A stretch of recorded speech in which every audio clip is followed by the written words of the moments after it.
Кемел адам кітабынан үзінді. Екі кеменің басын ұстама. Барлық нәрсені бір сәтте меңгеремін, бәріне бірдей үлгеремін деп, көп жағдайда адамдар жеңіліске ұшырайды.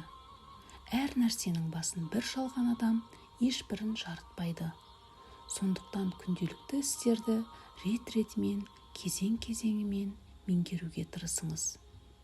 Әрі керемет суретші, әрі мықты кәсіпкер, әрі әйгілі әнші боламын деп, барлығына бірдей ұмтылу екі кеменің басын бірдей ұстаған сияқты қатерлі құбылыс. Бұндай адам суға кетеді, басқа амал жоқ. Тек жаныңыз қалаған бір іске ғана басыңызды беріңіз. Біреуін тыңғылықты игергеннен кейін екіншісін қолға алыңыз.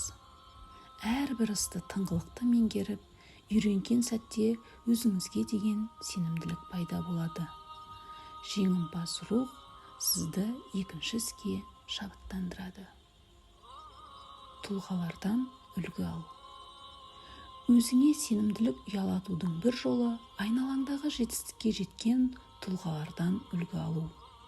Олардың өмірін және басынан өткізген оқиғаларын зерделеңіз. Олар жайлы кітаптарды оқыңыз.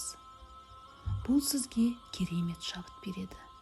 Жетістіктерден ғибарат, қателіктерінен сабақ аласыз. Айналаңызды жіті бақылаңыз. Кез келген оқиғадан шабыт алуыңыз мүмкін. Өз басым 30 жасыма дейін көлік жүргізе алмайтынмын. Әрине бойымда көлік жүргізе алмаймын деген сенімсіздік болды. Көліктен қиылыстарда кері айналып бұрылатын сәтте маған қорқынышты көрінетін. Осындай сәтте басқа көліктермен соғысып қалатындай күйде болатынмын.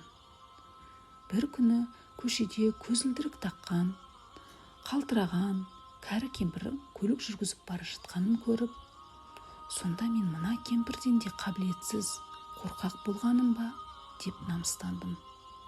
Сөйтіп көлік жүргізуді үйренетін курсқа жазылдым да үйреніп алдым.